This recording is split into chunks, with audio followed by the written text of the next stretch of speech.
ಪರೀಕ್ಷೆ ಗೆದ್ದಿಲ್ಲದಕ್ಕೆ ಆದಾಮ ಹವ್ವ ತೋಟದಿಂದ ಹೊರಗಡೆ ಹೋದ್ರೆ ಅಂತ ನಾವು ನೋಡ್ತಾ ಇದ್ದೀವಿ. ಪರೀಕ್ಷೆ ಗೆಲ್ಲಬೇಕು.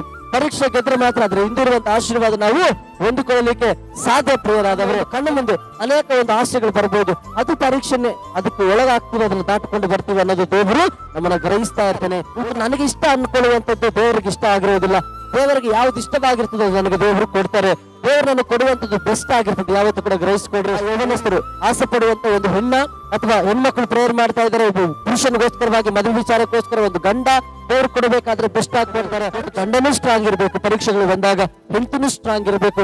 ಇಬ್ರು ಒಂದಾಗಿದ್ರೆ ಅವರ ಒಂದು ಆತ್ಮಿಕ ಜೀವಿತದ ಕುಟುಂಬ ಫಿಟ್ ಆಗಿರ್ತದೆ. ಒಬ್ರು ಚೆನ್ನಾಗಿದ್ದು ಒಬ್ರು ಚೆನ್ನಾಗಿಲ್ಲ ಅಂದ್ರೆ ಬಹಳ ಕಷ್ಟ ರೀ. ನೋಡಿ, ಬೈಬಲ್ ಸ್ಪಷ್ಟವಾಗಿ ನಾವು ನೋಡ್ತೇವೆ, ಲೋಟ ಚೆನ್ನಾಗಿದ್ದ, ಲೋಟನ ಹೆಂಡತಿ ಚೆನ್ನಾಗಿರ್ಲಿಲ್ಲ. ಯಾಕೆ? ಲೋಟನ ಹೆಂಡತಿ ಆಸೆಗಳು ಬೇರೆ. ನಿಮ್ಮ ಹೆಸರು ದೇವರಿಗೆ ಗೊತ್ತಿದೆನಾ? Definitely the name will be written in the book of life. ಯಾಕೆ? ಈ ಪರೀಕ್ಷೆಗಳಲ್ಲಿ ಪಾಸ್ ಆಗಿರೋದಕ್ಕಾಗಿ,